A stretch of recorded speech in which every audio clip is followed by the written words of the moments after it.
Le fait de t'être arrêté autant de temps, c'est pas quelque chose que tu regrettes maintenant a posteriori? Ouais, si, forcément.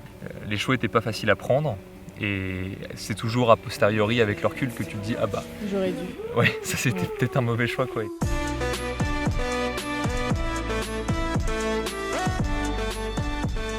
Parle-moi un peu de ta prépa sur, qu'est-ce qu'on peut dire, depuis janvier? Est-ce qu'on parle depuis l'hiver dernier? Oui. Objectif premier, c'était marathon de Paris. Ouais, normalement c'était une année en 3 étapes. Il y avait marathon de Paris, il y avait le triathlon de Deauville et les championnats du monde. Le marathon de Paris c'était censé me poser une énorme base en course à pied que j'aurais pu réinvestir par la suite. Le triathlon de Deauville c'était pour prendre un peu le goût de la compétition et les championnats du monde c'était l'apogée de l'année, on va dire, le bouquet final. Et donc pour revenir sur la préparation des championnats du monde, enfin, du coup on l'appelle quand même préparation, tu la prépares, du coup on repart sur quelle période de préparation? Je pense qu'on parle de 1 mois et demi, 6 semaines, quelque chose comme ça. Non, peut-être un petit peu, max 8, quelque chose comme ça. Ouais, max. Et 8, les premières semaines c'était en mode On teste. ok, je vais faire 20 minutes de course à pied où je vais courir pendant 2 minutes et me reposer et marcher pendant 1, voir si ça tient, etc. Et j'avais encore mal, parce que comme je t'ai dit, le moment où j'avais le plus mal au genou, c'est le moment où je me suis arrêté. Et limite, genre quand je faisais plus rien, j'avais des douleurs qui arrivaient aux genoux, aux hanches, au dos, où j'étais en mode mais je commence à devenir un papy quoi.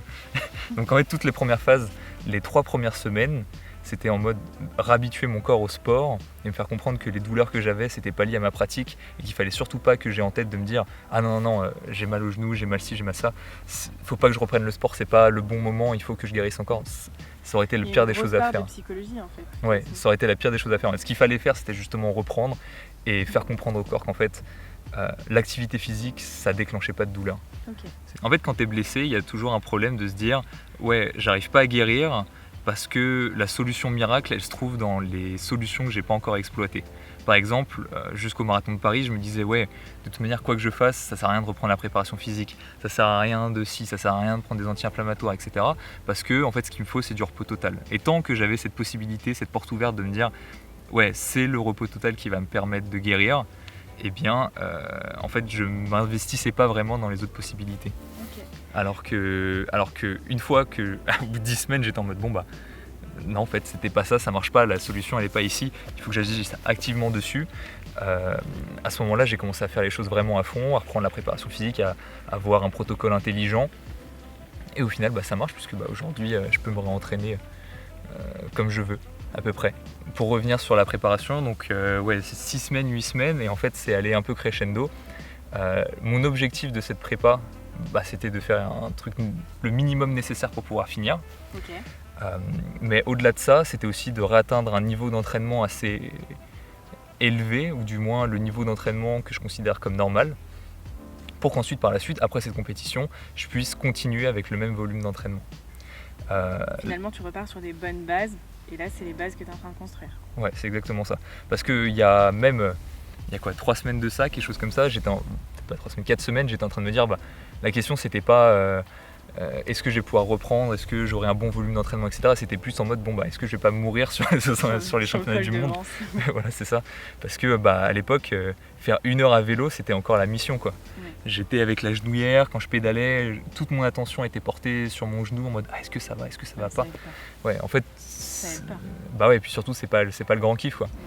Quand t'es blessé et que tu fais pas de vélo pendant 8 mois, tu te dis le jour où je vais remonter à vélo, ça va être le kiff, je vais me balader, le soleil. Et en fait non, pas du tout quoi, t'es juste en mode je vais me refaire mal, c'est horrible. Par rapport à ta fin de blessure, on va dire, même si c'est pas fini, t'as repris des entraînements. Est-ce que pour toi Nice arrive pas un peu trop tôt? Je pense que la réalité c'est que ça aurait été n'importe quelle autre course, je l'aurais pas faite. Simplement parce que les critères dans lesquels je veux réaliser cette course ne correspondent pas vraiment aux critères que j'ai l'habitude d'avoir sur une course.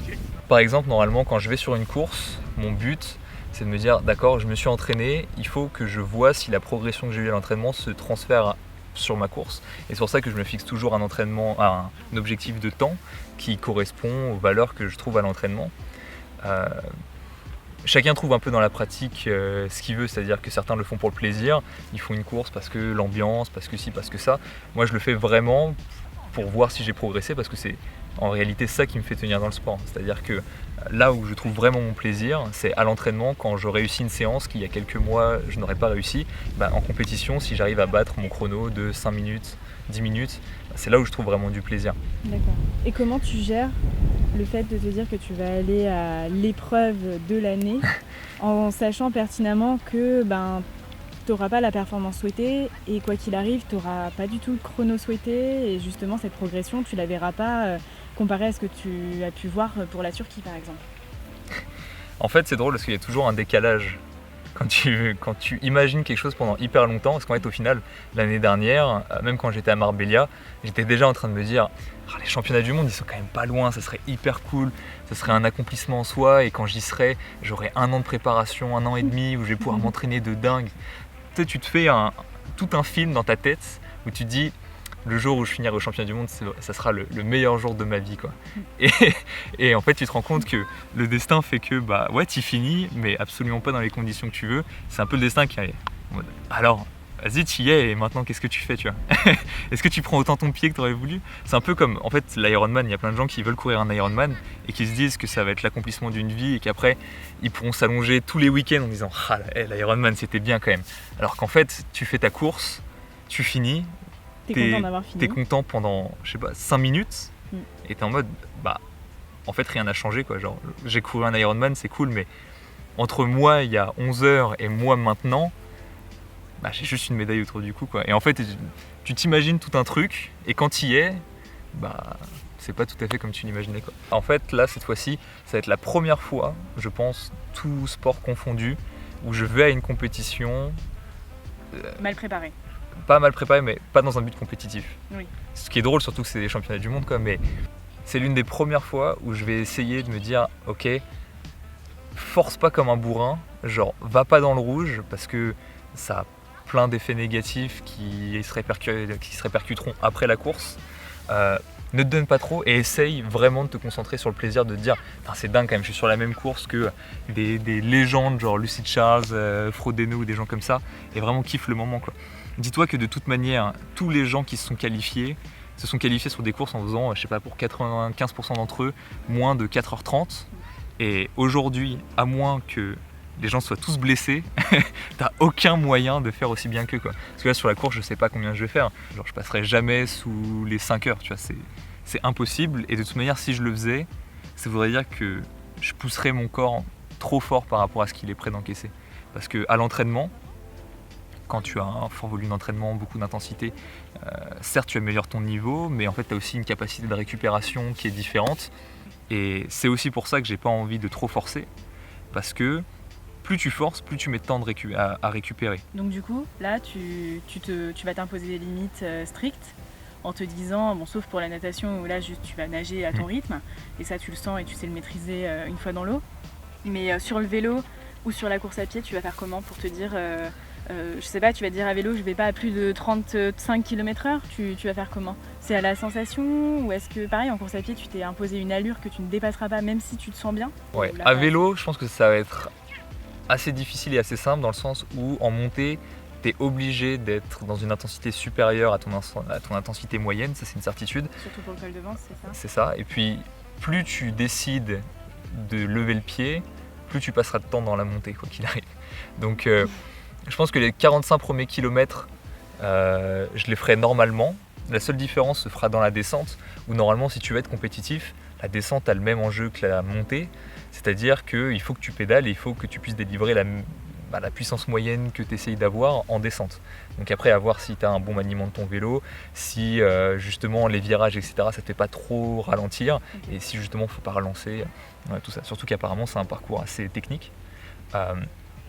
Sur ce passage-là de la course, au lieu de pédaler et de faire comme à Marbella, où en fait au final la course était une montée sur 20 km puis une descente et faire le parcours à l'envers, voilà, sur Marbella, c'est ça, sur Marbella en descente, genre j'étais à 80 km/h en position aéro à pédaler toute ma vie, je suis arrivé à la fin de la descente, fallait tout remonter, j'étais cramé, quoi. Et donc là le but c'est pas de reproduire ça, c'est juste de faire la descente, d'avoir une assez bonne vitesse, mais d'être bien en dessous de ce que j'aurais dû pousser normalement. Ce qui fait que normalement, même si c'est pas qu'une descente sur 45 km, il y a des petites montées, il y a du plat, etc. Ouais, voilà. Ce qui fait que je pourrais normalement me reposer un petit peu. Et après sur la course à pied, t'économiser. C'est ça. Sur la course à pied, pour le coup, ça sera juste de l'effort perçu. Donc ouais, je vais pas me mettre la pression. Donc c'est un départ en compète flex. Justement, j'allais te demander la gestion du stress avant course. Généralement, t'es pas stressé. Ouais. Tu dors facilement. Ouais. Bah là, ça sera encore mieux. Tu manges facilement. Bah, en fait, le seul truc, parce que je me connais et je sais que le piège, ça serait que le jour où j'arrive à la course, avec l'ambiance et le truc, en fait, je pousse beaucoup trop fort par rapport à ce que je devrais faire. Tu viens me supporter, il y a aussi ma mère, ma famille, etc. qui vient me supporter. Et c'est vrai que c'est difficile de se dire, bon bah, en fait, vous allez me voir à un championnat du monde, vous avez pris vos billets et vos hôtels il y a 10 mois de ça, en pensant que, ah là, il va envoyer, il va être il va réussir à faire une belle course, il va faire sûrement la meilleure performance de sa vie. Et au final, vous allez me voir, en train de me balader tranquille. Ah non, parce qu'au final, à la fois ta famille et moi, on sait très bien. Donc, Ouais, mais du coup, c'est vrai qu'à la fois, il y a cet aspect-là. C'est ce qui avait été imaginé à la base. C'est ça. Déjà, si tu n'arrives à pas abandonner, c'est bien. Ouais, non, bah, normalement, c'est impossible que j'abandonne. Genre, ce que j'ai remarqué, c'est qu'en fait, l'expérience que tu as dans le sport joue énormément dans ta prépa, dans le sens où le niveau d'entraînement que j'avais pour Marbella me paraissait à l'époque énorme, alors que je m'entraînais, il me semble, de tête 6 fois par semaine. Et mon but, c'était d'être finisher de mon premier semi-Ironman. Et c'était des mois d'efforts. J'avais commencé quelque chose genre octobre, novembre, donc en fait au final c'était 5 mois, 6 mois où je m'entraînais à l'époque, ce qui me paraissait beaucoup. Alors qu'aujourd'hui, j'arrive sur un 73 avec un mois et demi de prépa en me disant ok, de toute manière je vais le finir, alors que tout le monde est en train de dire oh là, le parcours va être super dur, machin.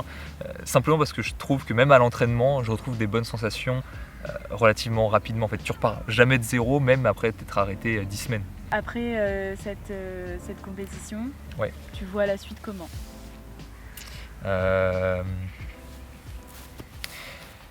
Déjà une semaine de repos, c'est ça ? Ouais, le but en fait, là, je prends très peu de repos pour cette compétition. Là, on est pile poil une semaine avant et j'ai encore des entraînements plutôt intenses. Aujourd'hui, oui. Ouais, j'ai juste une semaine de repos où en fait je vais même m'entraîner mais à très basse intensité. Simplement parce que plus tu fais une durée d'affûtage longue avant ta compétition, plus tu régresses. Mais en fait tu régresses moins que ta fatigue s'enlève. Seulement avec 6 semaines de prépa, même si là les 2 dernières semaines ont été relativement intenses proportionnellement à ce que j'avais fait avant, ma prépa n'a pas été assez longue pour bénéficier à 100% d'un repos hyper long. Donc en fait une semaine va amplement suffire, et l'une des raisons pour laquelle je ne veux pas pousser non plus beaucoup sur la course, c'est pour pouvoir me réentraîner hyper rapidement après. Je vais sûrement devoir prendre une semaine, mais si normalement je fais pas trop l'abruti sur la course et que je pousse pas comme un dingue alors que je devrais pas, normalement une semaine devrait être largement suffisante pour récupérer. Tu vas pas descendre des escaliers à l'envers, quoi. Ouais, voilà, normalement si j'ai des courbatures le lendemain, c'est mauvais signe, quoi. C'est que quelque chose ça me devrait pas passer. Quoi qu'il arrive. Ça sera la surprise, on verra. J'ai envie de pouvoir me rentraîner très très vite parce que c'est pas une question d'avoir perdu du temps parce que j'ai appris des choses avec cette blessure, mais j'ai envie de passer à autre chose et de recommencer une nouvelle saison vraiment à fond. Et là, on ne me parle pas de break annuel ou quoi que ce soit en hiver parce que c'est bon, 10 semaines d'arrêt, le break a été fait, ça suffit, quoi. Break annuel, quoi. Ouais, là j'ai pris le break d'une vie là. De break, ouais. Donc ouais, non. Après la course, je reparlerai des objectifs vraiment très précis parce que j'en ai en tête et j'ai appris aussi avec la blessure que fallait pas annoncer les objectifs trop vite. Faut qu'on avance. Parce que t'arrives, un mois de prépa et tu te blesses, tu te dis je sais pas combien de temps ça va durer, et puis ça dure 8 mois et puis t'as annoncé plein de trucs que tu fais pas. Donc voilà, j'ai juste envie d'être très performant et de me dédier un peu plus à ma pratique du triathlon.